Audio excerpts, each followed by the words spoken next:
د قرغیزستان بشکک کې د ګډو خپلواکو هیوادونو د امنیتي غونډې اجنډا کې د افغانستان وضعیت په دې ناسه کې د روسیې فدرال د امنیت سرویس مشر ویلي چې چیرې بهرنیان د افغانستان په چارو کې لاسوهنه ونه کړي د افغانستان چارواکي د هیواد د نظم د بیا راوستو وس لري.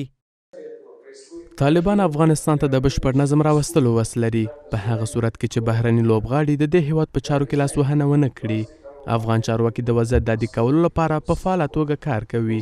هغوی د ترهګریزو سازمانونو پر وړاندې مبارزه کوي. له بلې خوا د واکپال حکومت مسؤلین وایي د اسلامي امارت په واکمنېدو سره په هیواد کې امنیت ټینګ او د هیواد سوکالۍ او بیا رغونې لپاره ګامونه اوچت شوي دي. آنها چیزی که گفتن واقعیت است. افغانستان حال در یک وضعیت خوب قرار داره. افغانستان کاملا کنترل سر امنیت داره و به خاطر دفاع و بازسازی افغانستان گام‌های مثبتی را برداشته که باید حمایت شود.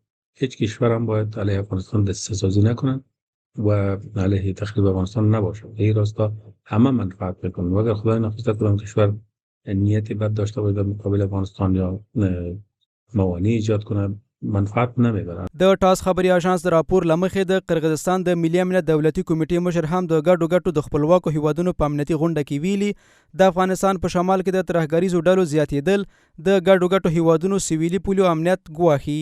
د افغانستان په شمال کې د ترهګریزو ډلو زیاتېدل د ګډو هیوادونو د سویلي پولو امنیت ته ګواښ جوړوي.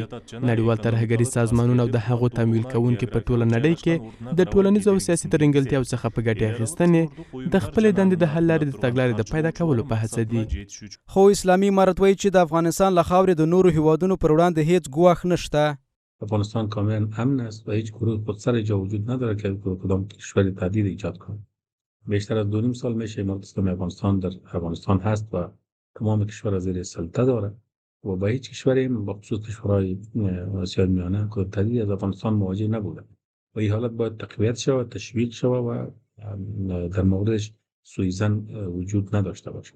امارت اسلامی متحد به این است که خاک افغانستان را له هیچ کشور دیگر استفاده نمیگذاره که کسی بکنه. له دې سره د اسلامي امارت چارواکو تل ویلي چې له افغانستان څخه د نورو هیوادونو پر وړاندې هیڅ ګواښ نشته او چاته هم د نورو پر وړاندې د افغانستان له خاورې د کار اخیستو اجازه نه ورکوي.